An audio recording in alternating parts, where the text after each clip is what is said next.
Maya lives a quiet, uneventful life in Jakarta, working the night shift at a toll booth with her best friend Dini. She feels like she does not belong anywhere, burdened by vague memories of a past she cannot fully recall.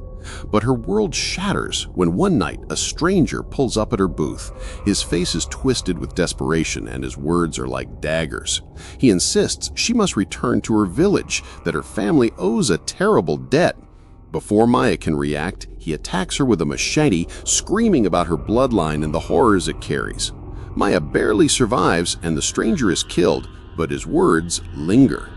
Hoping to uncover her origins and perhaps find an inheritance that could save her from poverty, Maya sets out with Dini on a journey to the remote rural village where she was born. The journey itself feels unsettling, the road winding deeper into a forgotten corner of Indonesia where superstition clings to the air and the jungle presses in on all sides. When the two friends arrive, the village feels like a place lost in time. The people stare, their expressions sharp and suspicious, their whispers cutting through the humid air. At the center of it all stands a massive, crumbling house, Maya's family home. But it does not feel like a home. It feels like a tomb waiting to be opened. Maya begins asking questions, hoping to find someone who knew her parents. The answers she receives are fragmented, evasive, wrapped in fear. Yet one terrible truth becomes clear. For generations, the village has been cursed. Babies are born without skin, their bodies raw and screaming in agony until death takes them. This plague has destroyed families, stolen joy, and turned neighbors into executioners. And the villagers believe Maya's family is to blame. Her father, they say, dabbled in black magic, rituals, sacrifices, forbidden ceremonies, acts meant to protect their legacy, but which unleashed something far worse.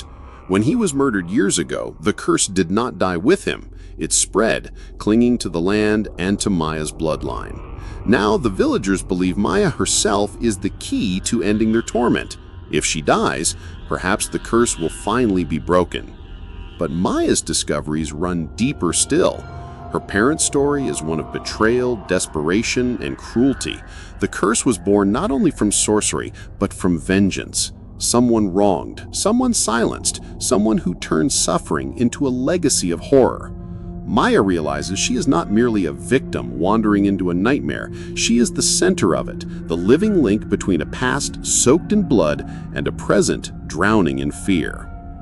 Dini becomes the first casualty. She is seized by the villagers and offered up in a grotesque ritual, her body mutilated in a desperate attempt to appease the spirits.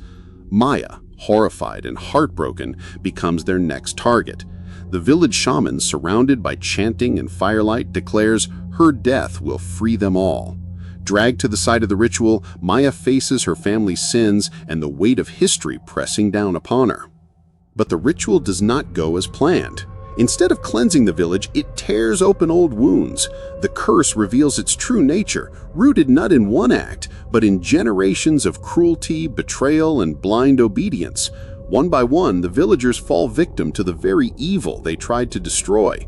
The haunted house, the shadows in the forest, the restless spirits of the cursed children, they all rise against those who carried hate in their hearts.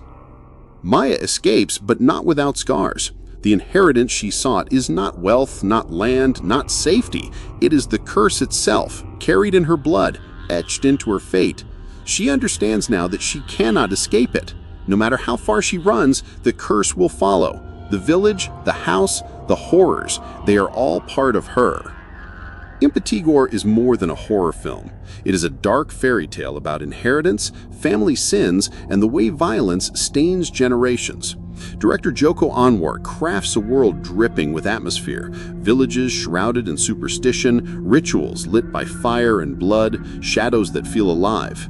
At its heart is Maya's journey, a descent into the past that shows her not who she wants to be, but what she cannot escape. The film's terror lies not only in its grotesque imagery, the skinned children, the rituals, the curses, but in its emotional core. It is about how communities destroy themselves when they cling to vengeance, about how the past does not stay buried, about how the monsters we fear are often born from human cruelty. By the time the story closes, Maya is no longer the girl searching for a home.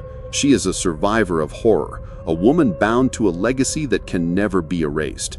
The village may crumble, the house may rot, the villagers may die, but the curse of Impetigore lives on in her, in the blood, in the shadows, waiting for the next generation to step into the darkness.